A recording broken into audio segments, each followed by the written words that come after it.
And welcome back to the Boundary Corner podcast, along with my partners Brian Siegler, Jonathan Talley, and Shelton Moss. I am Curtis Wilson, and this episode is brought to you by Dr. Jeremy Counts down at the Main Street Pharmacy in Blacksburg, your friendly neighborhood pharmacy, 301 South Main Street. Definitely go see Jeremy. Rowdy for Robbie is back this week in Lot 1. If you don't follow Grayson Wimbush, follow him. He'll give you the exact location. I got a feeling it's probably in 164 again next to Castle. And it's $7, and you always can pick it up at the pharmacy as well. Gentlemen, how's it going on a cool fall Tuesday night? Man, that weather feels good, don't it? It's finally turning into fall. Or false fall. I don't know. We might get some more summertime, but in the morning time, it's feeling like fall down here. I hear that. I don't think we get any more false fall. I think that's it. I think up here it's it. Now down there in Alabama, maybe y'all get one more 85-degree week. I don't know what false fall feels like in Alabama, so you gotta tell me what that's like. Go ahead. Well, you go through all 4 seasons in one day, just about. You'll wake up and it's like 50 degrees, and then during the day, so you have to turn your defroster on to get the frost off of your window in the morning time before you take the kids to school and do whatever. And just about when you go get breakfast or coffee and start heading back home, so 30 minutes, it's like, all right, it's getting too hot, I gotta turn this off. So you go from about 50, 52 to about 70. And then on into the middle of the day, you get to about 85. And then it just dwindles down on for the rest of the day. So you go through about all 4 seasons. In one day. Man, we had a few of those, man. Like, I think it was a couple weeks back. We had like 2 or 3 days in a row. There was like a 40-degree swing from the morning temps to the evening temps. It was like 53 in the morning to 93 in the afternoon. And that's why I sound like I do right now, because when the weather can't settle, my allergies and my sinuses are just out of control. I'm fighting it too. But I got one. This sinus right here is on fire. Ooh, buddy. All righty. Well, we got a lot to uncover. Obviously, Hokies fall to FSU 39-17. We're going to talk about that. Then we're going to preview the Wake Forest Know the Enemy. But before we start all that stuff, I want to give a shout out to all of our listeners, because last week was our largest combined episode we have ever had. Not quite. We had the episode back there with the panel that hit a bunch of high points there, but this is the highest episode when it's just the crew. Just the crew. 3,000 listens, over 1,700 on YouTube, 1,300 plus just downloading from podcast sources, and we want to thank y'all, because legitimately, we lost Tally. I don't know where he went. I mean, because legitimately, we're 4 fans. Shelton writes a ton, and kudos to him for that. If you do not check Shelton's workout on the Key Play, y'all need to subscribe just for Shelton's articles in general. It's awesome. I appreciate that. Anytime. Your articles are awesome, man. But we're just 4 fans, and we love talking about this and researching it and writing about it and talking about it and making notes and sitting around that we're going to get Tally back. But that's what we are. You know, Shelton is an alum. Us 3 are not. And just to do this and have 3,000 people want to listen to your opinion on it, it means a lot to us. And so want to tip the hat to everybody out there listening. Is he gone? It looks like he said he lost internet there, full stop. So hopefully he can get that back on. But if not, we go forward, man. We go forward. We move. And let's hit some news and notes while hopefully Tally can get a connection here. And let's drop this. I'm sure y'all saw the news. Former Hokie head coach Justin Fuente is going to Indiana as an offensive analyst. Thoughts, gentlemen? I mean, that makes a whole lot of sense from his standpoint. I mean, it's It's an offensive job where he can kind of get back to his bread and butter. It's an analyst position where he doesn't have to deal with all of the other stuff that he demonstrated he was not very good at Virginia Tech. So, like I said, overall, I think that's a good, solid fit for his skill set at this point in his career. Sean, any thoughts on this? Yeah, I mean, of all the things that I would knock Justin Fuente for, I think his knowledge of the X's and O's of football is not one of them. I mean, I've talked to coaches who use his run packages from TCU, and you could also look at the way that he neutralized J.J. Watt in that bowl game they had against Wisconsin in the Rose Bowl back a few years ago. So he knows football. Like Brian said, I think it's just a better fit for him being an offensive analyst because he can sort of, get away from the recruiting aspect and just focus on ball, which is his forte. Tally, we are discussing ex-Hokie coach Justin Fuente taking a job with Indiana as an offensive analyst. As long as he ain't got to do no recruiting and stuff, he'll be fine. As long as he got to talk to no parents, as long as he ain't got to go make no crazy decisions. Like if he's just in the background collecting the check. He doesn't have to glad hand donors. He doesn't have to do any of that shit. He's a pretty good football mind. And no, I do not have great value internet. That would be an upgrade. I have Alabama internet. Oh, and it sucks. Doesn't matter what you do. Doesn't matter what you do. Oh my gosh. Well, I think y'all are right. It is his wheelhouse. It's an offensive analyst job. Again, he doesn't have to do anything but break stuff down and put stuff out there. And like you said, Shelton, some of those concepts he had at TCU, and when we saw it flash at times here, you knew it was right. But I think for him in general, I think that's probably where he lands. And by the way, I'm kind of shocked. As big as his buyout was, I know that's an ill point with everybody. I mean, we're right at 2 years. Like right at 2 years, a couple weeks away from 2 years. I thought it'd be a couple more before he went back to work. Just stacking checks, man. That's fair. That's fair. All right. So does that mean Grit is coming to Indiana? Oh, well, Tom Allen's safe there. He's an alum, and he's given a couple of their best seasons of all time. So maybe. Question is, did he become OC at Indiana? That'll be a bigger interest thing. All right. I did not get to see this on Saturday night. I got texted about it from this panel right here. Saw it on Sunday morning. Anybody want to explain what was Miami doing with 35 seconds left at the end of the game?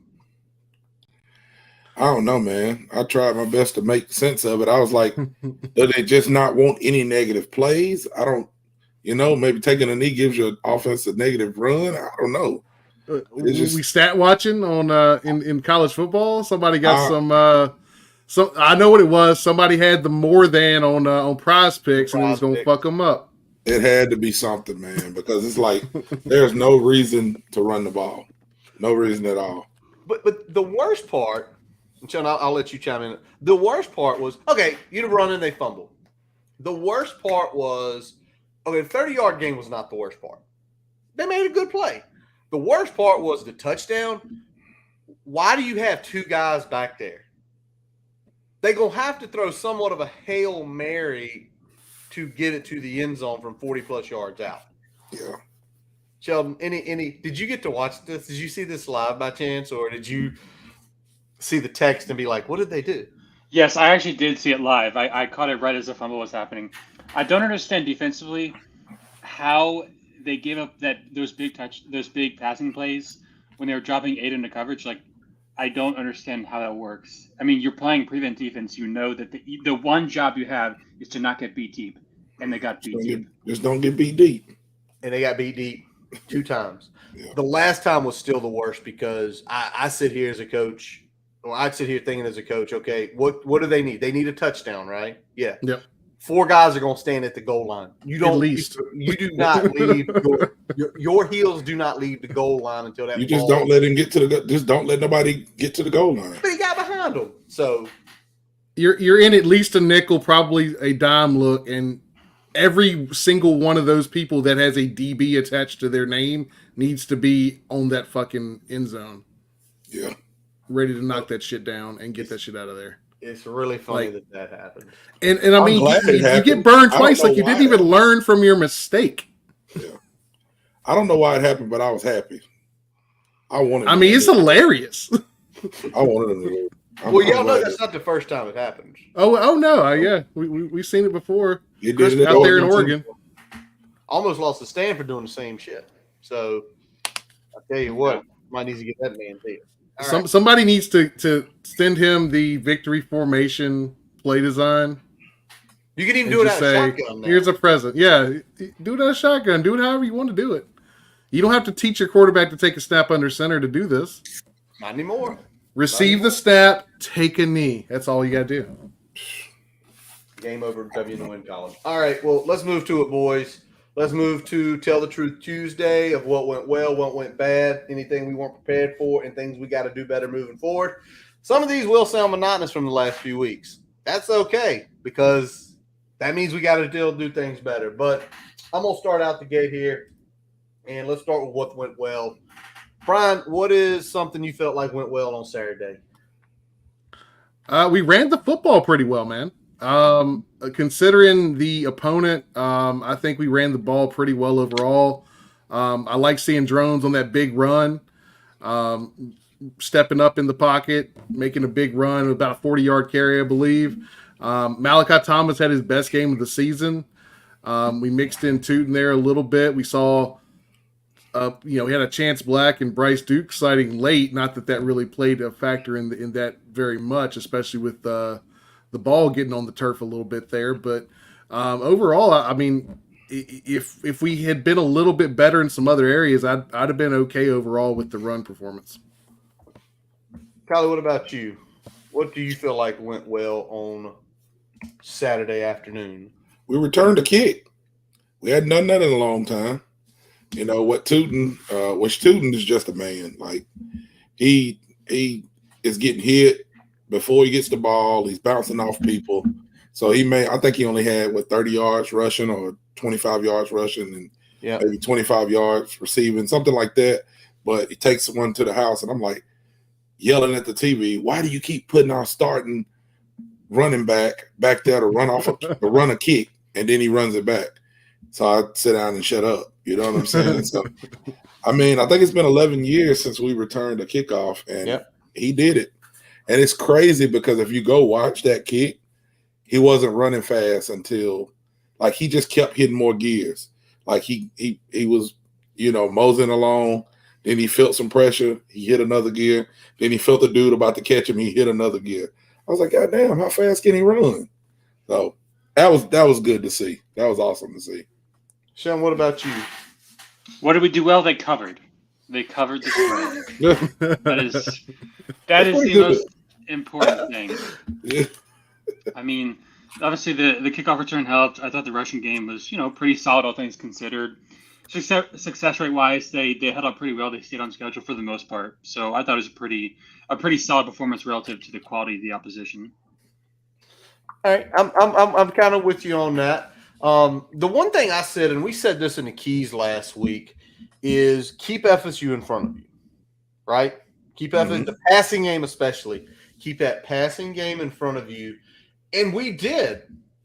Now, the first quarter, they drove the ball 3 separate times, took about 4.5 minutes each time. We gave up 22 points. That's not great, but it's one of those things that, people are going to be pissed anytime people score on you or you lose a game.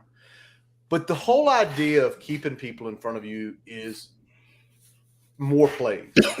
More plays equals more chances for people to make mistakes, to make errors, to force turnovers. So when they were driving like that first one where they're driving. Remember, it was the third one. Kalil Lawson always had a pick because wherever he dropped, Jordan Travis missed him and he almost had the pick. So when I say that, keep teams in front of you, it's not necessarily, what if they keep scoring? Because let's talk about the red zone defense later. But that piece is eventually somebody's going to make an error. Or eventually it's going to be 3rd and short and they're going to run the wrong play and they're going to have to punt. That's just those things we can build on. Anything else that, offensively or defensively that caught y'all's eye that, from Saturday? I I mean, I think the big thing we got some pressure on the quarterback. I mean, they hadn't really surrendered a ton of pressure, especially getting home, and we were able to do that somewhat consistently, especially in those kind of middle quarters where we kind of made a little bit of a run there. So you like to see that. Hopefully, that can continue as we kind of move forward here to Wake Forest this week, because we're going to need to get some pressure, I think, on the quarterback to affect what they do well with that slow mesh. Yeah, Tally mentioned it last week. They'd only given up 4 sacks all year. We got 2 Saturday, and he was pressured. They're only giving up 1. They'd only given up 1. They'd So only we given up basically 1 sack. and we pressured him numerous times. Jordan Travis got out of it. We talked about it. He's athletic. He's slippery. So that is what it is. But again, you keep seeing that against the level of that competition. Obviously things went bad. You lost the game. But when you see, we ran the ball well against them. Okay, that's good. We had some special teams. We did pretty good there. We kept them in front of us. They did not hit explosive pass plays. But let's talk about what went bad, because it happened again, y'all. Don't say it. Don't even say it. Sheldon, say it. It happened again. It's one of your favorite categories. What went bad? Explosive plays. Yes, run plays. Explosive runs. Now we can't fix it, man. We can't fix it. All right. Well, let's be real though. For the 2, because it was an 85-yarder. That was bad. The 85-yarder, we pulled up the tape. I'd ask people to cover their eyes, because Jaden McDonald just completely messed that up. Completely. The other one, I looked at it like 4 times myself, and then I conferred with our offensive line specialist over here. The first one was just a good block play. Nobody was really – it wasn't bad fits or anything. It was fit right. They just blocked it well, which, again, you play a team like Florida State with that much talent, guess what happens? Oh, yeah, it's going to be a talent discrepancy. You're going to run into a play where they're just better than you. And but the thing that bothers me is that we played 6 games. Mm-hmm. What we have is what we are. You know what I'm saying? Sure. It's kind of like what we see is what we get. And this is going on every week. You think you got defensive coordinator that's been a long time linebacker coach. You got Pry, who's a defensive guy, linebacker coach. And we just continuously give up big runs when we need one stop. Go back to the Rutgers game. It's like 3rd and 1, 3rd and 2. Mm-hmm. They break off a big run. You go to the Marshall game and so on and so forth. It's not anything that I think they can fix in the season. I think Shelton probably said this like numerous times in the chat. Like it's a talent deficiency that we have to fix in the offseason. So they got to go in this portal and they got to get some help, because the run fits have been bad, but when you start playing certain teams, it's like the run fits is bad because you don't know what you're doing, or you just don't have the capability to fix it. So that's what's frustrating. Well, I was going to save this for a little while, but I'll bring it up now about what to do better moving forward. It's night and day. When Tisdale and Lawson are on the field, the fits are there, they're good. If anybody else or any combination or one of them's all, it legitimately just. And with Tisdale and Lawson, Brian, they made some mistakes earlier, but those 2 guys have fixed it. Yeah, they've definitely cleaned up some of their errors as the season has gone on. I mean, the first long touchdown, they were both on the field. Lawson slightly over pursued. Tisdale a little slow getting there, but they were more or less where they needed to be. It was just also a well-blocked play. The other play, you can't make that move if you're McDonald. You can't try to undercut the blocker in another gap and make that play from behind. You're not that athletic. I was saying earlier, you're not Micah Parsons here. You're not equipped to make that play right now. You need to play sound, play within the structure, and make them earn it. When you do stuff like that's that risky against a good team and a defense that's already struggling with these things, that's the outcome. All right. Anything else y'all want to add to that of what went bad about the explosive runs? All right. Not really.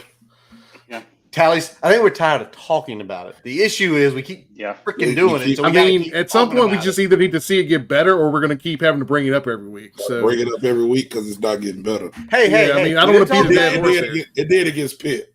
So maybe Hokie Nation can show up again and like be the 12th man and help us, because whatever happened against Pitt, we need it to happen this weekend too. Yeah, it's going to be nice to have it this weekend. All right, something else I saw that went bad. Overall, the numbers look good. Money downs, Florida State was 6 for 13. That is under 50%. I think it's pretty good. The bigger issue is in the first quarter they were 5 for 5. Yeah, on all those touchdown drives, and they got home on all, like, so they weren't just 5 for 5, but they put points on there every time. So, falling down 22. I mean, that's killer, man. That kills you. It does. And it was the whole thing is when you see 5 for 5, Tally, you can say it. You've said it a couple times already. The opportunities were there to stop the drive. Yeah. You got to have, and that's where playmakers come up. You know what I'm saying? I ain't saying like you got to go recruit all 5 stars, but when you have people in places that step up and make plays like that, like that's where the cream of the crop rises. You know what I'm saying? I think we have a couple of people who can do that, but consistently we're not showing that we can do that across the board. You know, like I watched Delane play and he's balling. Like I seen him jump over a 6'7" guy, to go defend a pass. Mm-hmm. He just can do some stuff that you can't teach. Yeah. You know what I'm saying? So we got to find those players, and we may have some already there. I know we got a lot of young guys and stuff. I'm not saying I'm down on the team. I'm just saying for right now, we got to have some guys to step up and be able to do that, to be like, I'm going to put the team on my back to make this play. I'm gonna make a point to this because you just made the point about Delane making that play on Johnny Wilson, and for the most part holding his own. And it goes back to the blend, right? You got to have some guys like that. But the other guys have to be the guys who are going to be disciplined, know exactly where they're going and what they're doing, and that's what they're going to be consistent every single time. And the issue is we got Lawson. Freak. Delane's great. Strong's good. Stroman. People and you got those 4, but then APR is flashing. APR is flashing. But then, like right now, you've got a guy like Nasir Peoples getting back. Safety play was much better Saturday. Yeah. But he's that steady Eddie. And the thing is we're missing right now is it's the guys behind some of them. Oh, yeah. We're missing pieces. All you want and to me, all we want with those pieces is I don't look for freaks there. That's the steady. The second team linebacker, steady. You're going to go to the right holes. You're not going to do anything stupid. You're going to break your guy down right. You're going to leverage the outside. We don't have those guys. Now, could Stone Snyder have been it? Maybe, maybe not. We'll never know. It'll be a big unknown question. To your point, I think the portal's got to be hit on the linebacker side. It's you got to find just some good, solid players. Like, hey, you're going to get about 15 snaps a game. You're going to play special teams. Come here. Because trenches and linebacker room. Right now. Got to address that. And at least one safety. One safety because Nasir is gone. We cannot bring him back. But if you look at our, and we ain't got to go into this all tonight, but if you look at what we have on the team, if they can hold it together, like the main job of the coaches this offseason should be, let me keep the good that I have here. Let me make sure nobody leaves early. Let me make sure nobody transfers that can come back, because a lot of these names that we're calling that are flashing and are making plays can come back. Yep. If you place the right people with them in the transfer portal, then you start to build like a Florida State does. You know what I'm saying? Like we talked about it before the game. The way that they built the team, the way that Norvell did it, is a game plan for Pry if he uses it right. You know what I'm saying? Again, I don't think we're Florida State. They're different than we are, but I'm just saying how he's built his team is a way that you can look at it. Because some of the way we would never build a team like Dion because we don't have the Dion. You know what I'm saying? But the way that Norvell did it, we can do that. So I'm just hoping these guys can move forward like that. I agree, because if you look at it, I think we can incrementally backfill here, because, I mean, you look at Florida State, a lot of their key players came over in the transfer portal. Mm-hmm. And I think if we can have another offseason where we fill in those holes like we did in this one, I think it needs to be more defensive focus, whereas last offseason was offensive focus. But I mean, if you look at our offense, I mean, our transfers are accounting for like 75% of our offensive production. They are. It's not even a joke. So that tells you that we've had success in the transfer portal. Yeah. All right. Well, let's talk about kind of some things that went bad on the offensive side of the ball. And I'm sorry I bothered y'all with this, and I bothered a few other people with it. Our offensive scheme in the first quarter. Tally, explain to me why we would ever try to attack the edges against Florida State, passing or running the ball. Dumb. They faster than us. They bigger than us. You know what I'm saying? They're more athletic than us. Attacking the edges wasn't going to work. But what I was more worried about was, why did we come out trying to throw the ball so much? Like, when we start running the ball, and you can say, well, they took their foot off the gas, or they did this. They still had their starters on the field, and their starters still wanted to hit our players. They were still hitting, and we averaged 6 yards a carry. Some of those was drones breaking a run on a pass play, but we came out and the first 3 plays was pass plays. That should never be us. That is not what we're going to be good at all. We don't got the line to do it, especially not against that team. So back to what you said, Curtis, the early scheme, I was blown. I don't know what we was doing, but it went bad. It definitely went bad. Brian, what you say? Yeah, I did not like how much we were throwing the ball around. I didn't have a problem with the first down throws, but sometimes when those aren't successful, you kind of get in this cycle where you feel like you have to throw it after that. So not having that early success and not really emphasizing the ground game, which, I mean, that's what we've shown. Ironically, like the first 3 weeks, we couldn't move the damn ball. And now all of a sudden, I feel like we have found how we can run the ball, but we didn't get to that fast enough on Saturday against FSU. We didn't get to that mode. And I think that if we could have at least had a nice little sustained drive in that early push, giving the defense a little bit more time to settle in, because once Marv made some adjustments on that side, other than those 2 big plays that came in the second half, they didn't really do a ton, right? So if we could have got a little bit more offense going in that early run and slowed down what they were doing on offense, I think that could have, really put us in a better spot as we kind of moved into the second quarter there. But we just kind of went out there and slung it around a little bit, got off the field, and the defense was back on there doing it again. Sheldon, anything on the early offensive scheme in your opinion?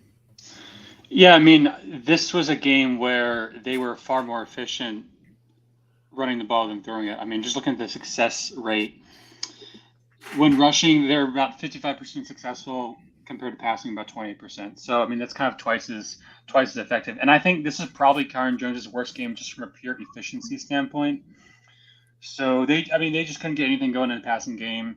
And, I can understand why you'd want to run the ball more, but it might not be particularly tempting against that Florida State front. But it did have success with it. So I don't know. It's always a balance as an OC between, going with what works versus not trying to be too predictable. Because if you just try to hammer, an inside zone all day, then, Florida State can adjust that too. So I'm sure that's probably a reason for why they had the splits that they did. But certainly beats me. Yep. And if you're wondering how much, first 9 plays, 7 passes, 2 runs. The first 3 series were all 3 and outs. Let's talk about it just real quick because we're keep beating the dead horse here. Again, offensive line play still ain't there. Sean, do you have the grades for the offensive line? For this particular game, yeah, I can pull them up. Just give me 1 sec. All righty. Brian Talley, just watching from the tape, anything stood out, anything that jumped while Sheldon gets the stat points? Right side is still bad. Braylon Moore played his best game, I feel like. I was gonna say kind of what Brian said. The right side is still bad. I don't understand why they haven't addressed that. I mean, you got to try to do something, right? But some plays, not to just say everything was all bad. Some plays, again, we were messing up, but we messed up going full speed. I'm okay with that. Like that play where Tootin scored and he jumped over the kid, it was not block perfect. People were in the right places when they pulled. Chaplin was in the right place. He kind of pushed his guy, but the guy that he pushed was the guy that Tootin jumped over. So I'd like to see him finish that block, drive that man on out of the play. But I can say, hey, for a guy that's he's like 6'6", 300 and something pounds. Yeah. Like he was getting on the outside, he was moving. You know what I'm saying? So it is some stuff that you can see that's going good or that you can build on, but that right side is horrible. Their defensive line was eating us alive. But I think we only gave up like 2 sacks, which I didn't think I thought we'd gave up like 7. It felt like 7, but I mean, they were living in the backfield on any like true drop back. Jones was running for his life. Yep. So Sean, what does it say about the grades? Who is our highest, lowest, or the order of them? Well, sure enough, Brian's intuition was correct because Braylon Moore did have the highest grade among offensive linemen. And then you've got also in addition to that, Caden Moore was okay, probably average. Chaplin a little bit below average, and then Parker Clements below average as well. Shake had a rough game, and Brody Mittis had a really rough game. So it's a little bit both right side and left side. But I saw one play where Shake got twisted around by Florida State's DT and gave up a pressure. I mean he's had a really rough go. I mean he's been okay in pass protection, but the run game has been really rough for him. Yeah. And y'all were talking about it. They did have 2 sacks, 5 additional tackles for loss. So they were in backfield 7 plays with it. I feel like this game was the game where Brody's physicality and youth kind of showed up. Yeah. Oh, yeah. Because you're finally playing against guys that are head and shoulders above you talent-wise, and I think his inexperience showed up there. Makes sense. Makes perfect sense. All righty. Last thing I want to hit on here, and we mentioned it, that we needed to be good on 3rd down and 4th down. We were not good at all. 5 for 17 total. Obviously, the first one we're 0-3 out of the gate. And again, we mentioned it last week. The only way we're going this game is play perfect. 5 for 17 on those downs. You ain't going to get it done. You needed to be somewhere between, to me, 8. Because if you think 8's your minimum. 8's your minimum. 8 for 17 at like, what's that, 47%? You can live because you extend a couple drives. Like, you slow their momentum down potentially early. And there's nothing you can say about that, but just it was bad. I do compliment Pry for, about midfield, down late, down 17 or down 15. Screw it, we going for it. We going for it. Because what was bad, and I still haven't seen anything. Anybody seen the spot on that 4th and 16? And it legitimately, Drones breaks the pocket, goes as he's going out of bounds. He extends his arm. Yeah, I mean, it looked like he had it pretty good, and then it was like a full yard spot off. It was a couple of spots like that too. I think it was one where Malachi might have caught a pass across the middle and got tackled like right on the line, and they spotted him short.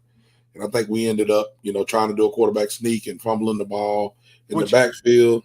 Just different stuff like that, man, and that you really don't think about. Okay, those spots it ain't that bad, and then it just trickles into something else. But it makes you run an extra play. It doesn't. Yeah. The chains don't reset. Yep. By the way, can I say something about that fumble? Yep. Kyron Drone was in that pile for about 3.5 seconds. Oh, yeah. In your life, how long does it normally take for a pile like that for them to blow a whistle and call momentum stopped? About a second and a half. Yeah. Yep. That thing is, he jumped in there. I'm like, oh, he's got it. Why ain't they blowing the? There's the ball out. I was like, what? By the way, the other one, Stroman definitely targeting, but and this is bad on the refs' part. You tell me how. I'm sitting down with a guy who was not a Virginia Tech fan. When Drones had that big run and is going, they hit him in his ear hole with his shoulder. Well, that ain't targeted. Yes, it is. Head and neck area is part of the targeting rule. You cannot throw your shoulder. Not even if y'all didn't notice, you knew who lost his shit on the sidelines when that happened? Who? Coach Pry. He was like, I didn't see it. He was like screaming like he hit him right in the ear hole. He was mad. They didn't even review it. Yeah. What's crazy is I watched the Florida State guy, and he has a pretty good podcast. I can't remember the name. I think it's like No Slaw or something like that. So I watched his podcast, and he's got a whole podcast dedicated to how the refs screwed them in that Virginia Tech game. And I was like, what? So it was Florida State fans like livid that they were up 22-0, and the refs tried to get us back in the game. And boy, I was like, hey man, you may be right, but y'all had your hand at getting some good calls. There was some shit on the other side too. Yeah, they might have missed some stuff. I ain't saying they didn't, but they definitely gave you some calls too. It was a bad call game, regardless of whether you think it swayed one way or the other. It wasn't a very well officiated game. Yeah. Not at all. They did not have the top crew there. I don't know where the top crew was. All right. Let's go to this next. Anything that we were not prepared for. And I'm going to lead this one off instead of throwing it to y'all. Because I'm going to be honest. Not really. I expected Florida State to have one big quarter. I did. I expected them to have somewhere between 17 plus points. What I did not expect it out the gate. To me, I think in my head it was going to be third quarter going into fourth where they just put us away. So everything else, how they played, they are as advertised. I watched the LSU game. I watched some of the Clemson game. They're for real. They are legitimately a national championship contender. And to say, and I know some people say, well, moral victories ain't worth the crap and ain't worth the shit. For 3 quarters, and Callie, I know people are going to tell you, oh, they took the gas off. They weren't really playing. For 3 quarters, we played them 17-17. And for the psyche of our team, I think that goes a long way. Yeah. Brian, what do you got? I mean, to me, what surprised me was how wound up we played in that first quarter, especially on defense. Looked like the entire defense was pressing. They didn't settle in. They were looking like they just were a little too tight, little wound too tight, and playing a little faster than they needed to. And sometimes that gets you at a spot where you're giving up those plays and able to keep them on the field. They sustained a bunch of big drives there early, and got that 22 points on the board real quick. So I was glad the coaches were able to settle them down. The adjustments that they made were able to more or less slow down what they were doing, give the offense time to kind of claw back a little bit. But just kind of disappointed that we're seeing that in another big game. Callie? Kind of, to go with what you said, Curtis, I ain't going to say it was nothing that I wasn't prepared for, but, I predicted the game to be, I think, 42-21. You did. You were right about where I thought we would be as far as what they had. But still, even with that, I didn't expect them to be so physical. You know what I'm saying? Like, I didn't think Florida State was going to – I thought they were going to be more finesse just watching some of their games, but they are a really physical team. Like, their wide receivers block. I seen one time, like, they hit Canteen in the chest. I thought they was going to knock his back plate off. Like, they were physical, man. But I can say, something else that I wasn't prepared for was they were physical, but we punched back. Like, I seen Delane come up and hit somebody. I seen some people get some licks on them. You know what I'm saying? I seen some people, getting off some blocks, getting to the quarterback. So I don't want to say we matched their physicality because we did get beat 39-17. But I do feel like they hit and then we didn't just go down. Like, we punched back. We might have lost the fight, but when they went and looked in the mirror, we at least gave them something. We scratched their lip or something. You know what I'm saying? Well, they knocked us down. We got backed up, and we popped them a few times. Sheldon, what about you? Anything that you were not prepared for on Saturday? Not really. I mean, I thought maybe the defensive backs weren't as productive as I thought. They'd done pretty well in coverage up to this point, but they got cooked pretty well. I can try to find the success rate for passing plays around 48%, so not ideal. That's one area where Tech, I think, has done a really good job this year is keeping things locked down in the passing game, as compared to the run game. But I don't know. I mean, these games are hard to analyze because you've got such a disparity in terms of the talent. And I think Tech went down by about 9 or 10 spots in the defensive SP plus rankings. So they got a little bit of a downgrade there. I think even when you're playing a team that's really good, you can still make evaluations of how you played. And it's just not a great game for the defense, point blank. I mean, regardless of if you're playing the Florida State Seminoles or the Washington Generals, you got to play. So they didn't make enough plays. All right, did not make enough plays. All right, well, let's go real quick before we wrap up this segment. Let's just talk about what we can do better moving forward. Brian, what do you got with this? I mean, it's proven across the board this year we cannot afford slow starts. Point blank, we cannot afford to start slow against really any competition, but especially against that level of competition. All right, Callie, what about you? Starts with the quarterback, man. I mean, they took the O out this week, so they did. Pride said Drones is the guy for now. He threw that in there too, but we all know Grant is hurt. So if we're rolling with Drones and you want him to be the quarterback of the future, you got to put him in positions to be successful. And the way that he can be successful is using his legs in the passing game, using his legs to when the play breaks down, like they got to constantly be in his ear telling him to look for lanes, constantly be in his ear telling him or running plays, rolling him out. Because what I've noticed is, again, Florida State was really good. He was drifting.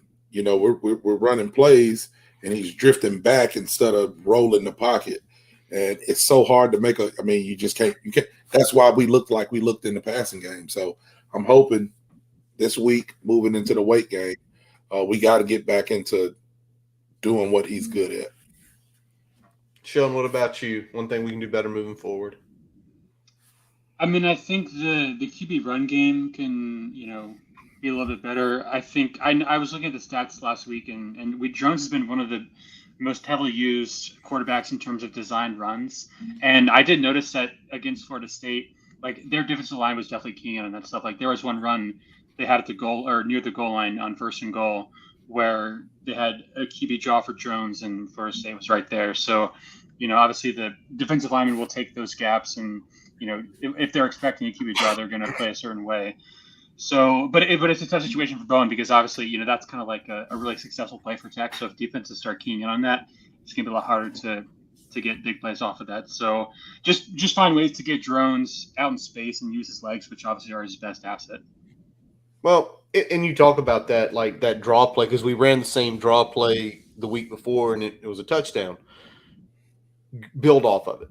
Show that draw. Let them take one false step forward, get the safeties out of position and cross somebody right where they be.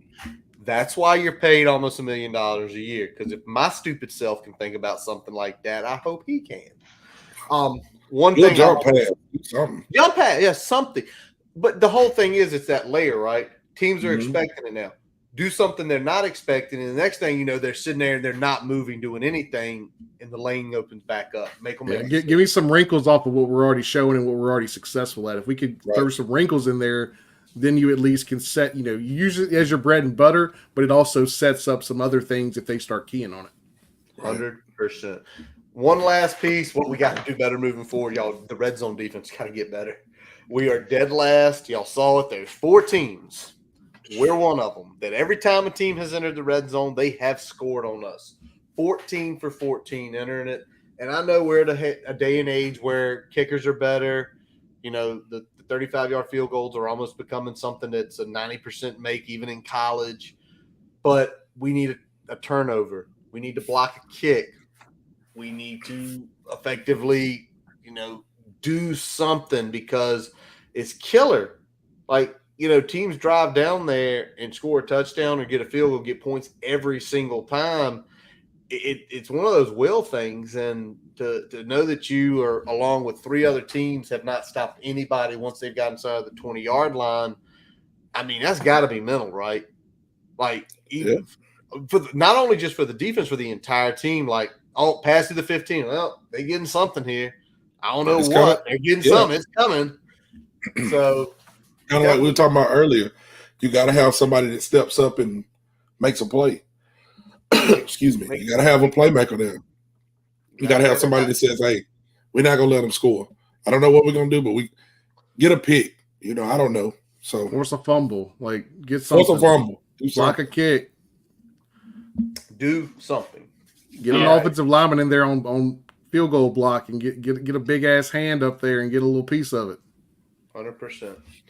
All right, so y'all, before we get into Know the Enemy, we are going to take a quick pause from our digital partners and Main Street Pharmacy. I can probably save you a lot of money, and I can take a lot better care of you. That's pretty much it. My name is Jeremy Counts, and I'm a pharmacist. I own and operate Main Street Pharmacy here in downtown Blacksburg. My brother's a pharmacist, I'm a pharmacist, my uncle's a pharmacist, my dad's a pharmacist.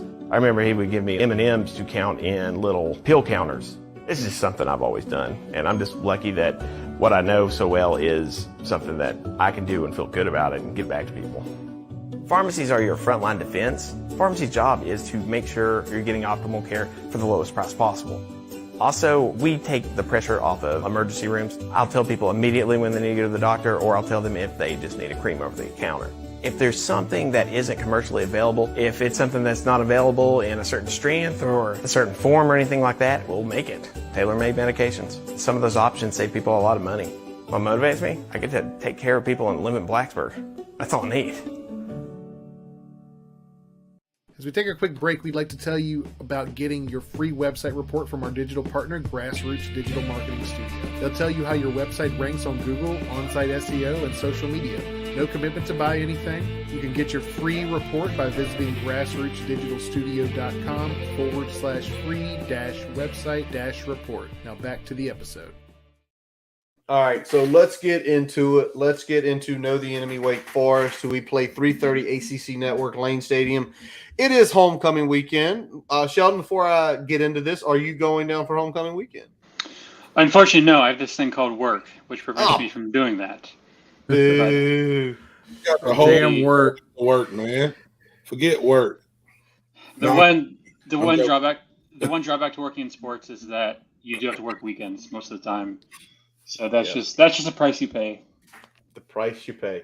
All right. Well, I'm sorry you can't go for homecoming weekend. I know I've got a few friends here that they're going Thursday to Sunday, boys. Oh, y'all think we can get away with that? They're long hauling it. They're long hauling. I love that shit. Yeah, Mason long hauling it, man. I like because he's not coming Thursday night. That's yeah. why He talked to me. He's like, "I'll be on the road Thursday." I was like, "All right, go do your thing, man." Going for it. All right. Well, let's get into it and let's talk about the offense. Let's get into talk about the scheme. Let's talk about Warren Ruggiero's scheme and little nugget here. DYK.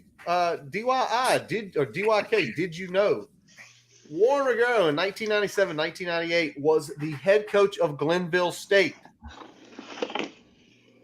Guess who was the offensive line coach?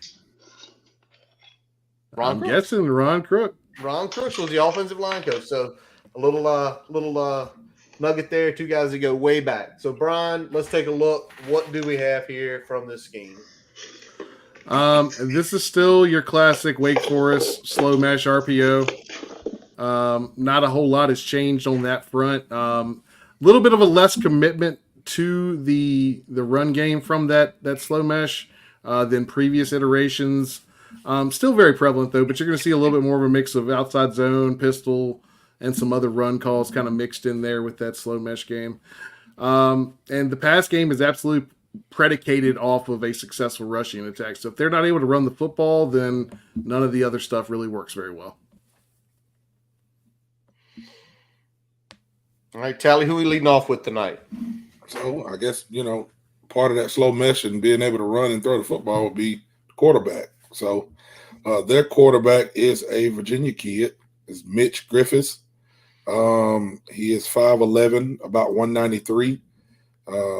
He's from Broad Run in Ashburn, Virginia, class of 2022. He committed really early to Wake Forest. He had offers from not super big offers, but I think it's because he committed so early. Appalachian State, Harvard, Kent State. I think he had a West Virginia offer as well, but he committed to Wake Forest in 2018. He was a composite 3-star, 87 guy. So, a little bit higher on the 3-star level. He was number 17 in Virginia when his class came out. And he was the number 22 dual threat quarterback is what they were calling him. And for this year, he is 9 touchdowns, 5 interceptions. He's got about 1150 in yards. Yeah, that's all I got on him. Brian, what you got? Yeah, I mean, he's kind of your typical Wake Forest quarterback. He doesn't have that elite type of arm that you see from Sam Hartman, so you're taking a step back on that front. But he still could cook pretty well in the short and intermediate passes, especially when he gets a clean pocket. Doesn't really throw on the run much, despite being a threat with his legs, but he is really slippery between the tackles when he keeps it on those reads in the slow mesh. So that's something to look out for. I would definitely say he's more dangerous with his legs than his arm in terms of getting consistent first downs and moving the 6. Not a great deep ball, but he will take a shot here or there and have some success. And will sometimes keep on the RPO when he probably shouldn't and get sacked or hit unnecessarily, creating some situations where that ball is kind of floating out of that backfield and giving some opportunities for some interceptions, as you noted, Tally, with those that touchdown interception ratio. Mm-hmm. Now, Sheldon, you said you got a little more deeper numbers on this kid. Yeah, so again, this is a situation where the stats kind of line up with what Brian was talking about. So Mitch Griffiths has not had a great season, second lowest graded quarterback in the ACC, ahead of only Anthony Calandra of UVA, who's been kind of in and out of the starting lineup. Not a ton of big-time throws. They are most effective in short passing, so that's 0 to 9 yards. They don't throw the ball deep a ton. He is the second most sacked quarterback in the Power 5, behind only Shedeur Sanders of Colorado. So we'll get into some of the offensive line stuff. That's not just on the offensive line. That's also on quarterback play and some other blocking as well. And in terms of their passing structure, not a ton of screens. They do not throw behind the line of scrimmage much at all. Like I said, it's mostly just that short to intermediate passing game that works for Wake. All right. So let's talk about the next part of the slow mesh, and that's going to be the running back room. And I want to make a real quick point here. The gentleman I'm going to bring up first is usually partnered with a guy by the name of Justice Ellison. Justice is currently going through an ankle injury. He suffered it at the Georgia Tech game where he went for over 130 yards, played the first series of the Clemson game, and basically rolled it up again, is what Clausen said. So, so the look of it, it is going to be this guy who, Callie, shocker, another Virginia kid. Another Virginia kid. Someone that some of us know. Yeah. Demond Claiborne out of King William. Shout out Derek, by the way, Brian.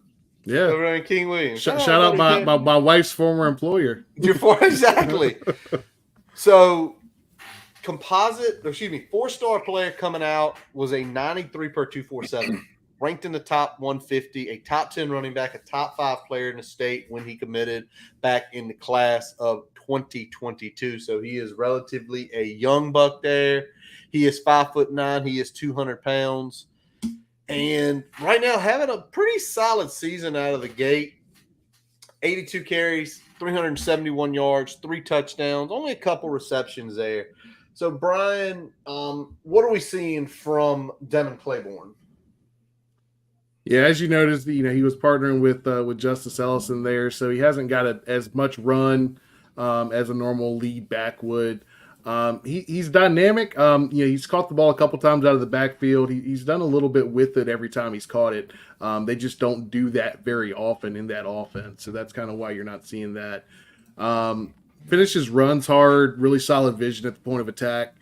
I wouldn't call him a big play threat. He's not somebody that's going to hit a ton of home runs, but he is that guy that can gash you for those, 15 to 25 yarders. If you're not getting in the gaps, man, he can still put up some gash plays on you, but he shouldn't be a home run threat unless we pull what we did against FSU that last 85 yarder. So, but he has put the ball on the turf a couple times. That started. I think it was his first drive there against Clemson. Put the ball on the turf there. So there's some potential to get maybe a turnover there, but overall a solid back for them. All right, Sheldon, I know you said you had most of the offense. You got some deeper numbers on Claiborne as well. Yeah, 74 overall grade, which is pretty solid. It hasn't translated to yards per rush. Wake hasn't been great there as a team rushing.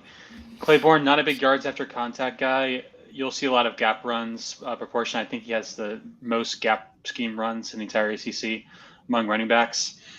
And he's not been great in pass protection, 7 pressures allowed. So that's, again, talking about the sack rates. That's a big reason why Wake Forest has allowed so many sacks. It's not just the offensive line. It's also been the running backs and pass protection as well. All righty. Good deal. More to know about Devin Claiborne, the running back. Definitely someone we will probably see get quite a few carries on Saturday. I'm going to flip next to the wide receiver room because, once again, it's a Virginia kid. Yep. There's like a theme here. There's a fucking here. theme. There's a theme here, and his name is Jamal Banks. Now, he did not go to school in Virginia, though. He went up to St. Francis when he came out in 2020. He was an 85, considered a like a 1,200 ranked player, so way back there. And when he came out, he was only 6'3", 170 pounds, so kind of long and lanky. This kid's grown. He's 6'4", he's 208 pounds now. He is a big kid. And so far this year with Jamal Banks, he has 1/3 of the receptions of all the pass Mitch Griffiths has completed. Just think about it with Tech, between Wells and Drones, the closest is 17%. Jalen Lane has 17% of the calls called. So he's double what Lane's getting. So clearly he is their number one wide receiver. And with that, 32 catches, 331 yards, 3 touchdowns.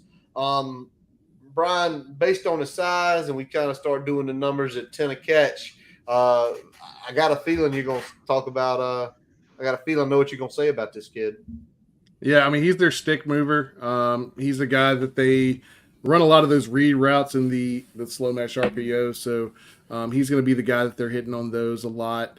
But they do like to send him out on kind of a go or a fade down the sideline. He uses his size. They'll do that a lot when they get kind of in plus territory in the red zone. You start seeing those type of routes. But usually between the 30s, you're going to see a lot more of the intermediate stuff and trying to get them to matriculate the ball down the field a little bit. And like a lot of Clawson wide receivers, he's a good stalk blocker. So he's going to do some blocking outside to try to open up some rushing lanes too. And what about Banks, Mr. Moss? 6th highest graded skill player in the ACC. Probably hasn't gotten the ball as much as he would have liked. Again, not targeted a lot on deep throws. You're just mostly going to see that short 0 to 9 yard range. So that's kind of where they work. All right, it's crazy. He's 6, and you expect him to get the ball more because I mean 1/3 of all the passes completed. I'd love to hear his target numbers, but if you're looking for a deep threat, and like Brian said, they don't throw it deep. Keep an eye on Wesley Grimes. Grimes is averaging over 20 a catch from them, so he might be their big play guy. But we're going to flip real quick here, and we're going to talk about the offensive line. I know Shelton has some stuff. So, Shelton, I'll let you lead. What do you have as far as their offensive line goes? And then, Brian, you get into the technical stuff. Yeah, so it was kind of a tough unit for me to analyze just because there's lots of conflicting statistics. So, first off, I had done this research a while back. Virginia Tech and Wake Forest are the only ACC schools that have 3 starters who had no prior starting FBS experience. So for a full season, that is. So obviously with that, there's some growing pains, but despite that fact, they've had some pretty impressive individual standouts. Left guard Michael Juergens, highest graded lineman in the conference. Left tackle Spencer Clapp, the highest graded run blocker. And then on the flip side, the worst graded offensive lineman is right tackle Eric Russell, but he's still around average. So in terms of individual performances, it's been pretty solid. Now, with that being said, Wake Forest has generated almost zero explosive run plays. They've got a few in that 10 plus range, but in terms of like the 20 plus to 30 plus yard gains, there are very few and far in between. And part of that could be running backs as well. Their success rate as an offensive line is, a solid okay, but again, it's just about those running backs not being able to get those big gainers. They're struggling to finish drives. They don't really convert, points per drive inside the 40 particularly well, and they've also given up a lot of havoc. So havoc rate is mainly looking at sacks and tackles for loss and basically negative plays. So they've been pretty bad there too. I'd say overall, again, it's hard to judge because their individual offensive line grades are solid, but it just hasn't translated to team success, I guess. And again, there's lots of reasons for that, but certainly the share of the blame is kind of spread around pretty evenly. All right, Brian, what'd you see on the tape? Yeah, I mean, it kind of backs up what Sheldon's bringing there from a statistical standpoint. They're not elite, but I'd say overall fundamentally sound. They play with pretty solid fundamentals, especially in the run game.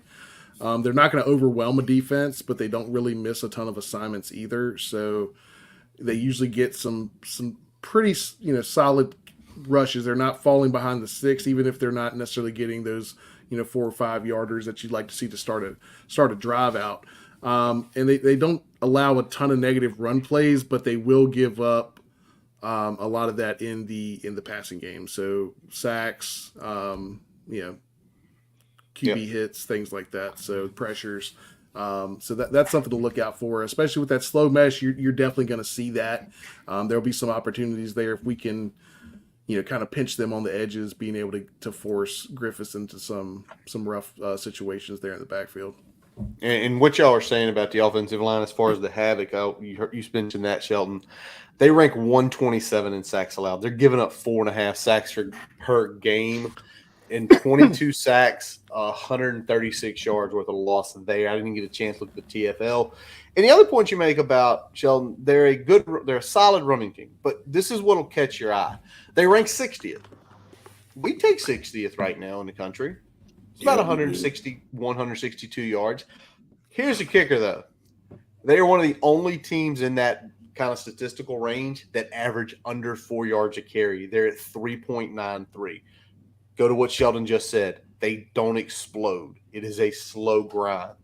So definitely some opportunities there on the offensive side of the ball. Again, it's more of, to me, they're like the little engine that could, right? Yeah. If they're going to beat you, they're going to matriculate it. Yeah, we got to get off the field on third down. I was going to say, yeah, it's just kind of like that's what you expect out of Clausen's team. Yeah. Like, he's just a fundamentally sound coach. He's always got a well-coached team. They usually do the small things right. They don't overwhelm you with flash, but he always has a solid team. So, again, we can't take them lightly. All the stuff that we're talking about is what I'm sure the coaches are looking at and are going to have to correct. So I think Brian just said it. You got to get off the field on third down. You got to, because they're probably going to be in a lot of 3rd and 4s, 3rd and 3s. Yep. Because of how they play, and you got to give yourself a chance. You got to get off the field. All right. And the other point is you mentioned that, but it's also, Sheldon, again, everything's jiving with some of the stats. 120th in tackle for loss. They're giving up 8 tackles for loss a game. I want 15. I want 15 combined sacks, tackles for loss in this game. Damn. We do that, ain't no problem. We're going to flip over to the defensive side of the ball now. Let's talk about that. Let's talk about Brad Lambert, someone J.C. Price very familiar with because he was his defensive coordinator while J.C. was down at Marshall. Brian, what sort of scheme is Mr. Lambert running here? Yeah, this is a 4-3. They've got a stand-up edge that they use versus having two guys with their hand in the dirt. Looking at Lambert, I mean, really everywhere he's been, the defense has kind of taken a step forward. So, solid coordinator, does a good job of getting a good amount out of the talent that he's given, especially at those stops. So, and this is a return trip for him to Wake Forest. He was there a couple years back as well. So, he's circling back home a little bit here. All righty. Well, let's talk about some of the players. And we're going to start with Jacob Roberts. Jacob Roberts, actually a portal guy. He was one of the top linebackers in the country. He was played down at North Carolina A&T, literally right next door down there to Wake Forest, both in the Triad. And he is from Mallard Creek. That's a damn good high school down in the Charlotte area now. And so far this season, really racking up the stats, 40 total tackles, 6.5 tackles for loss, including that are 5 sacks, also has a forced fumble. So definitely a dynamic player from the stat-wise. What's the tape say, Brian? Yeah, I mean, he's really good at avoiding blockers and making tackles in the run game. Solid pursuit, takes good angles. But overall, I'd say he's not really good in coverage, especially if he gets matched up in man responsibilities. Not very good in that area. They will use him on blitzes. He'll get after the quarterback. Solid in that area of his game, but nothing that I would say would be scary. But he will get after the passer a little bit. So just probably some opportune timed blitzes. Yeah, it's more kind of scheme based. It's not anything he does necessarily at elite level, but between the scheme and his ability, he's able to make some plays here or there. All right, good deal. Anything deeper in the stats, Shelton, on this guy? Yeah, he's really good at pass rush, around an 81 grade. He's got 8 pressures in the season, which is pretty good for a linebacker. Okay, interesting. So definitely it correlates with that blitzing that might be his biggest strong suit and something we need to watch out for, especially with the way our line sometimes plays. Tally, who's next? We got Jay Sheen Davis. He's from Snellville, Georgia, class of 2020. Went to Shiloh High School, I think it's called. He was a 4-star guy, 247 4-star guy. Rated a 90 out of high school. Top 500 guy. It looks like 479 in the nation coming out of high school. He had some pretty decent offers. Arkansas's in there. He had an offer from Virginia Tech. He had offers from I think LSU was in there. Just about the whole ACC, as well as Penn State, Michigan. So he had some pretty decent offers from what it looked like. 6'3", 235 coming out of high school. I think he's right at about 25 tackles this year, 4.5 sacks. So, I mean, he's getting in the backfield. He is causing some chaos. Brian, what you got on him? Yeah, so I talked about the edge players. One's a stand-up, one's a hand in the dirt. He's the hand in the dirt guy. Uses his hands really well to shed blockers and get after the quarterback. They like moving him around. He's strong enough to play, like they'll slide him inside to a 3 or a 4-eye technique. Holds up really well when they shift the front for those blitz looks that they like to bring. And I definitely say overall he's their best defensive player. All right. Any extras on this one, Shelton? Another guy that's also very good in pass rush. Top 5 grade in the ACC, and he's also pretty good in the run game. Looking up the grade right now. Yeah, so pretty solid in the run game and really good in pass rush, kind of like the case for Jacob Roberts. It looks like we're looking at their right players. And we're going to talk about one more guy. Let's go to the back end of this, and let's talk about Deshaun Jones. Deshaun Jones was a low 3-star when he came out in 2021. You take a look at his offer list. The other most exciting offer is probably Kansas. Some some SCS offers, got like Elon on there, so not a huge offer list. Was ranked way down, and he was an 83 when he came out of Mount St. Joseph High School out of Baltimore, Maryland. But so far this season, he's having a really good one. 15 total tackles. He is leading the ACC in interceptions with 3. And last season, as a redshirt freshman, 5 pass deflections. So clearly, maybe a little bit of a hawk here. Brian, what's the tape saying on Deshaun Jones?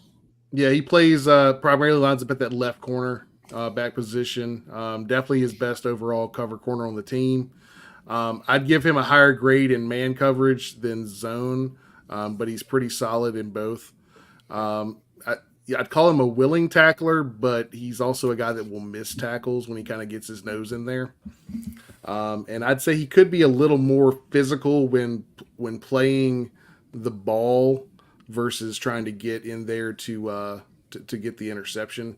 There's some opportunities where if he was a little more physical there, you might get a pass breakup versus the reception. So, but definitely their overall best defensive back and a pretty solid cover corner.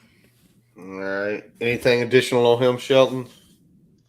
No, he actually, oddly enough, it was kind of a weird situation because he did not grade particularly well. I would say more so since the Elon game, which is the first game of the season.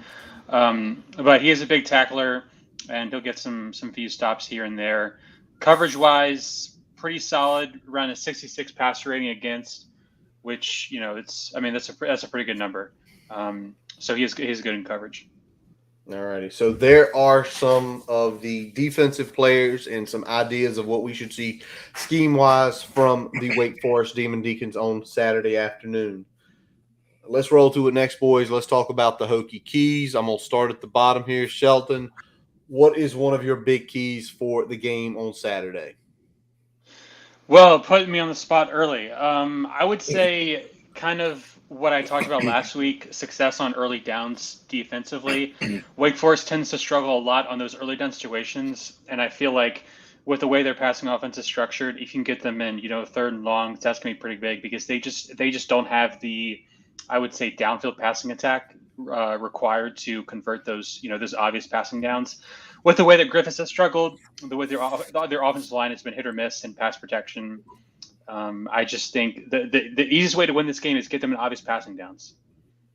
All right, get them in obvious passing down. Tally, what about for you? What are some keys you thinking about in this game? You got to get QB1 involved, man. You got to get QB1 involved in the running game early. We don't need to come out and unless you're coming out throwing a bomb on the first play, trying to just catch somebody sleeping, we need to come out and we need to run the ball. We need to come out and we need to get Kyron Drones involved in the run games and also roll that pocket for him because he looks pretty good when we roll the pocket and he's kind of throwing on the run. All righty. Brian, what about you? No rushes over 30 yards this week. 30 yards. You're capping 30 it yards. at 30, huh? Capping it at 30. All right. That's a pretty big key, so I ain't mad at him. That is a big key. and I'm gonna kind of piggyback something that we've been talking about. We've got to start fast. You talk about that bomb, Tally. Let's throw the bomb. Let's look at Felton going deep early or catch him with a big play early. I think that is going to help. I think it'll help even more because now we know how this team is paced.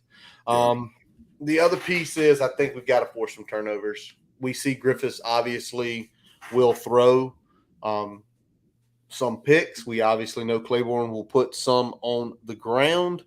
So to me, very key that we get at least one. I'd like to see 2, but we've got to win it. We cannot give them the opportunities because of how they play the game. Them getting the ball off turnovers, it's going to put us at a disadvantage because I know they're going to want to slow it down, and it'll be interesting to see how that goes. All right. I mean, it's lining up good for us as far as what we're seeing, what we're good at, what they're not good at, what they are good at. This is a team that's coming to our house that we can beat. This is going to be a big week. I said it on Twitter earlier this week. This not more than any other game, but this is going to be one of the more important games for Pride this year, because where we're at right now, we're 2-4. Everybody expected you to lose to Florida State. Everybody did. Nobody expected you to win. So it wasn't a huge backlash on losing that game. People are going to critique it. But this Wake team is coming to your house. The line has shifted. We opened up as 3-point underdogs, I think. And the line has shifted to now we're favorite, I think, 1.5 points. Vegas knows something. The Hokie fans know something. That fucking coaching staff better know something. You get out there, you're at home, you use the crowd, you go beat them. You need to go and beat this team from start of the game to the finish of the game. Like, you don't need to be in no fucking hell game with them, because Clausen is a good coach and his team is going to be well coached. So this is – and the reason I say it's a very important game for Pride, because when you're going against a coach like him, you got to out-coach him. So for Pride, he can show that he can out-coach good coaches in this game. All righty. Well, let's get into it, because now we got to make our predictions here and make some big screeners, because as always, we are watching a lot more than just the Hokies game. Just it's who we are. And the big screener segment is presented by Prize Picks. Prize Picks, a daily fantasy app where you make entries based on player projected outcomes. I've got nothing this week because I have not had a chance to look. I've been actually scavenging the waiver wire for anything I can find in fantasy, because Justin Jefferson went down. Hey, give me Geno Smith for more than 248.5. So who they playing? They are playing Cincinnati. Yeah, I can see that happening. Yeah. All right, there's Brian. He said that's the one he's going with. So, go on there. It's really cool. It's really easy to go on there, and especially when you can use our BC Picks sign-up code, where they will match any deposit up to $100 when you use that code. Use the QR code you see there, or go to boundarycornerbt.com/BC Picks. Just a real quick brief synopsis. Last week, Brian 3-2-1, Shelton 4-1-1, Tally 2-3-1, and myself 4-1-1. So Fade Tally. Whatever Tally says. When we get to the big screeners, go the opposite way. But Tally, I'm going to throw it to you first when it comes to predicting this Hokie game. Right now, there's the line right there. What do you think? I wanted to fade myself because that's just what I wanted to do, but I got the Hokies winning this thing, and I'm going to go ahead and give you a score prediction. I got the Hokies taking this game 24-14. All right. Crowd's going to be in it. We're at home. Y'all got all maroon. Well, we'll talk about that off the camera, I guess, with Curtis. You got mostly maroon. Mostly maroon. Not all maroon. Mostly maroon. Curtis said, fuck them stripes. Yeah, you got mostly maroon. Just put all maroon. Go win the game. Go win the game. Brian, what about you? I'm, as always, I'm going with the Hokies, man. I think this is a good opportunity to get back on the right track. It's going to put them in a position where they still have an outside shot at making a bowl this season. This is not a very good Wake Forest team. This is not probably the worst Wake Forest team we've probably seen in at least probably 4 or 5 years. So this is an opportunity. Yeah, Sam Hartman's not there. This is an opportunity to punch him in the mouth a little bit and get back on track. All right, Brian with the win as well. Sheldon, what about you? Even the Hokies straight up 24-21. I think Wake Forest is really beatable. I think their offense is not great, and I think Feldarius Payne is going to cook, as the kiddies would say. So give me the Hokies. There's the kiddies. I forgot I didn't give my prediction. 31-27 Hokies. 31-27 Hokies. Got it. All right, I'm with y'all. Back on the choosing the Hokie train. Again, I think the way the defensive line, played last week, getting pressure on Jordan Travis and getting pressure against a much better defensive line definitely carries the Hokies through that. And I think, to what we said, I think the run defense for Wake is solid, but I think we can break some. Give me Hokies 31-23. So we win and we cover. All righty. Now we get to go to the big screeners. It is actually some sneaky good games this week. I still don't think it beat a couple weeks ago, but still some sneaky good games. In mine, I am going with the Miami Hurricanes versus the North Carolina Tar Heels. North Carolina is laying 3.5 at home in this game. And I might be crazy, but everything I keep thinking about what happened with Miami and Georgia Tech. I feel like they were looking forward to the game against Carolina because it was supposed to be 5-0 versus 5-0, two top 15 teams. And for just a split second, Mario Cristobal thought about that and handed the ball off instead of taking a knee. I don't know who wins this game, but I think it's going to be a tight battle. We saw Miami absolutely annihilate Texas A&M down at home, and I know that was at home. It ain't much of a home field advantage down there because they only show up when they're like 7-9-0. Anything less than that, Miami fans don't show up. But I think it's going to be close enough where I will take 3.5 points and let it ride. Give me the U. Tally, who you got on this one?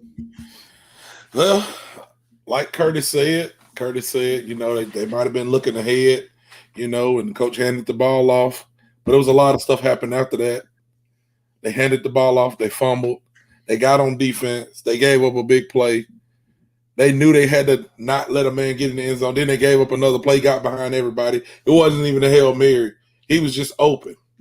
Yep. They're going to go into Chapel Hill. They're going to get their ass beat. Woo! That's what's laying. They're going up there. They losing. Their center was on the sideline crying, asking them, what the fuck are we doing? He's still saying that all week. Sorry, you.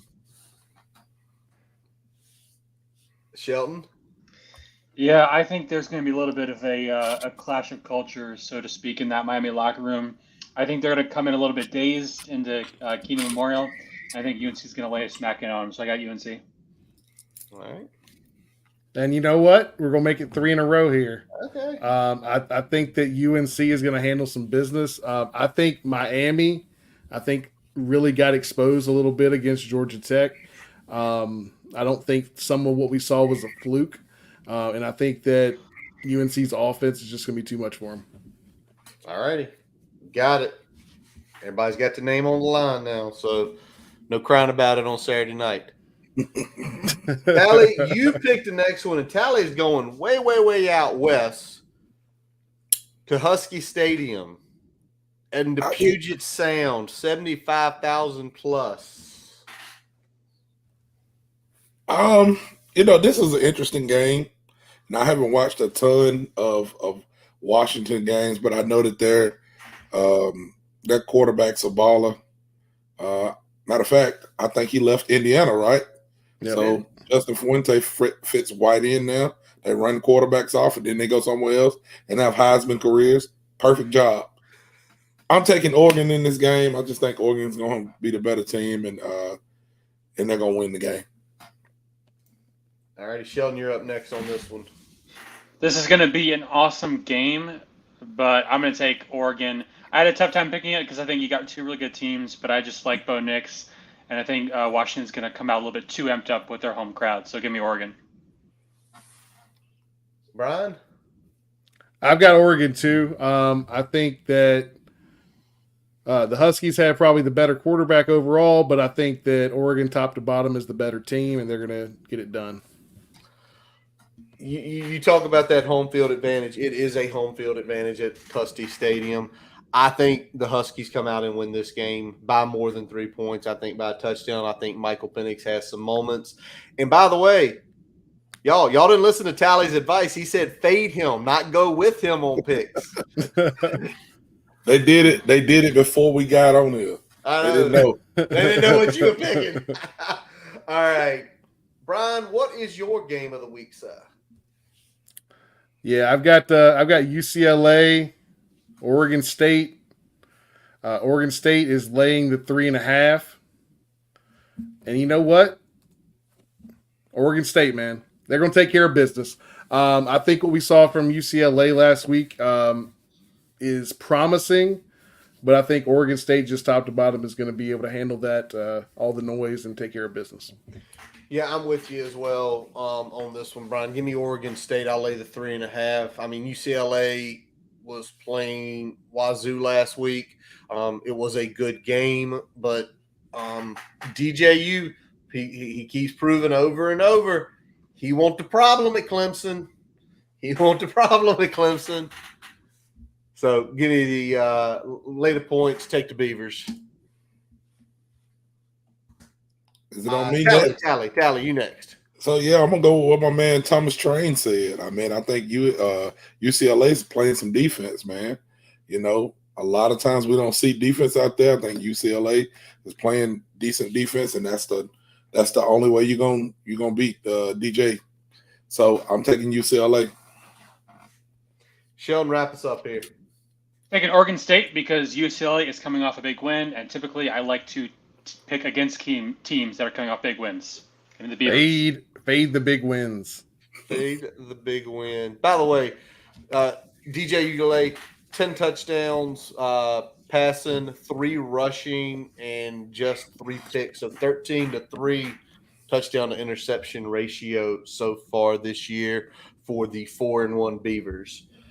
All right, Shelton, what is your game? What is my game? We'll have to go, if I can see it, yes, USC ND. So another really good one, I'm taking Notre Dame because, as always, in keeping with my philosophy, they are coming off a very tough loss to Louisville. So I think they're going to bounce back, and I think they're going to beat USC. All righty, Brian. You know what? I'm trusting in Sheldon here. I think that what we saw last week was not indicative of what Notre Dame is capable of. I think they have a good bounce back week this week. I think you see Hartman play a much better game this week, and they take care of the Trojans. Nah, not so fast. Not so fast. They struggle with that Louisville offense, and I know Brom is a very good head coach and a very good offensive mind, but so is Lincoln Riley, and Lincoln Riley got a lot more weapons. Where is this game? I did not get a chance to look at that regardless. I'm assuming, it's got to be at Notre Dame if they're favored by just the normal hook. Yeah, I don't know it could get as ugly as it did late Saturday night. Because it got ugly late Saturday night because that offense is not clicking for Notre Dame. Take the over, whatever that is. I'll look it up while Tally gives his prediction here. Man, just watching again, I really like Sam Hartman. I think he's a good quarterback and just a good kid. But in a lot of games that I've watched Notre Dame, they're not scoring a lot of points. I don't think USC has a good defense, but I know they got a damn good offense. So unless Notre Dame's going to score points with them, I think it's over with. I think Caleb Williams and USC goes in there and wins. And the over-under is 62.5. I think I would take the over on that right now as we speak. That's at Notre Dame Stadium, 7:30. Some really good nightcap games. Carolina, Miami's a nightcap game. And this next one we're going to discuss is a nightcap game. And I threw it on here because if Duke wins this game, Mike Elko will be the Michigan State head coach. Book it. If he's not already in principle signed with them. So Duke Curtis? State, what? You say he gone already? He gone already. He ain't fooling. They willing to pay somebody $100 million up there to be an average coach. And plus with Elko, I think he fits in that, coaching at Notre Dame for a few years, coaching at Wake for a few years. I think he fits what probably they want to do. But this game, again, another Saturday night game. If y'all see it, Duke laying 3.5. Brian, lead us off. It's Duke. I don't trust what NC State's doing on offense. So until they show me something on offense, I can't trust them anymore. So I'm going Duke here. Same. Even though they showed something against Marshall, we've seen Duke take care of a lot more talented teams. Late at 3.5, I think Duke wins by like 10. Tally? What's going on with Duke's quarterback? Not good. He's out. North Carolina State has a tackling machine over there. Whoever they put in there, if they're not ready, Peyton Wilson is going to feast. I don't think that their offense is that good, but I know Duke's quarterback was the machine that drove their offense. So I'm taking North Carolina State Sheldon, last one. Yeah, it feels like Wilson's been in college for forever. But anyways, Yeah. I feel like this is the type of game where a team's missing a quarterback and you think, oh well, they're going to lose, but they come out and just play with their hair on fire. I think NC State is going to get thoroughly outcoached, just based on gut feel, and I think Duke's going to win the game. There we go. So Fade tally. That's what I would have did. Fade tally. We faded. Y'all faded me. Then we faded Tally. Yep. Yeah. Good job. All I right. don't blame you. Anything else breaking tonight? Hey, look, y'all, like 90 minutes. We got it right on time this time. Well, we Right got down the middle, man. Sheldon, Right down the middle. We got Sheldon working now. We got to get him in bed at a good time. That's right. That's right. Needs a good 8 hours. Listen, there are points in your life where you just sacrifice to sleep. This is one of them. This is one of the nights right here that I'll sacrifice sleep along with Sunday night. I sacrifice sleep Sunday night, boys. Yeah, you saw Kettle's fucking legacy game, man. Legacy game, trifecta, touchdowns. I think that was our defense legacy game because Dallas, if y'all didn't know, I'm a 49ers fan, been a 49ers fan since I was a kid. That was a throttling. Yeah. That was a beatdown. And I happily stayed up and watched every snap of that game until 11:30 on Sunday to go to work on Monday. So, I don't blame you. I would have to. Yeah, had to have something made me feel good after Saturday night, especially my fantasy team ain't doing good either. All righty. Is anything breaking? Nothing breaking, but Andretti, keep your head up, man. I've been seeing your comments. Keep your head up. I'll be all right. I'm going to put this out here. It was tweeted about 7:30, so a little bit before. Eric Hobeck, who writes for Inside or Streaking the Lawn, one of the UVA sites, he is saying multiple sources close to the situation – key UVA donors have effectively got the money to buy out Tony Elliott and his staff. Oh, already. I wanted him to stay there for a little while. What he doing? He bullshitting over there. So just take that what you will. I don't know if anything's going to come to fruition of it. Again, he's saying they've got the money to do it. The question is, do you just flip it and rip it? And who's actually going to be willing to go and coach UVA? I think that's the problem with pulling this isn't, USC. This isn't Florida. This isn't any, Tennessee. This isn't a place where you can pull the plug really quick and still attract top talent. Like, this was a tough job to accept. Right. Without the feeling that you're only going to get 1 year, 2 years to show what you can do before the plug gets pulled on you. So I don't know if this is the best idea just from UVA standpoint. I would much rather say keep Tony in there because I think we're doing a much better job on at least the things off the field compared to what's going on over at UVA. So if we could keep that up, all the better. But if UVA wants to move on, I feel like they're going to have just as hard a time getting a quality candidate coming in there, especially after doing something like that. So, what if they get food, like Thomas said? Please, absolutely. Man, yeah, he'll go prove to us that he is a good coach, and he'll go win the ACC over there. I'd be pissed. Fucking Fuente. Nah. All right. Well, boys, let's wrap up this episode of the Boundary Corner podcast brought to you by the Main Street Pharmacy. I'm Curtis Wilson. I'm Brian Siegler. Jonathan Talley. And I am Shelton Moss. Visit the website, boundarycornerbt.com, to listen to all of our episodes. Check the merchandise shop out while you're there. Follow us, Twitter, Facebook, Instagram. What we're going to start doing, and we started it tonight. I threw it in there a little while ago. At least I thought I did. Maybe I didn't. YouTube, subscribe for it. We're also going to start putting the link in the Twitter stream every week, so you can click on that. Why, you ask? Why are we going to do that? Well, click on that. You can listen to it. We are set up in a way where you can actually close YouTube down. The video and the audio still pop up, so you can listen to us while you scroll Twitter. You don't have to keep going past us or check it out. So we're going to start doing that next week. As always, our buddy Jason Long plays us out. Check him on at his website, jasonlongmusic.com. Check out all of his stuff. Apple Spotify, YouTube, and Facebook pages. Also, do not forget to subscribe to any of our podcast places. He does have a song I think we should hook up in the next couple weeks, Brian, off that EP, little Halloween music. If you didn't know, I think we got to close that out one night over the next couple weeks. We thank you all for listening, and as always, let's go Hokies. Hokies.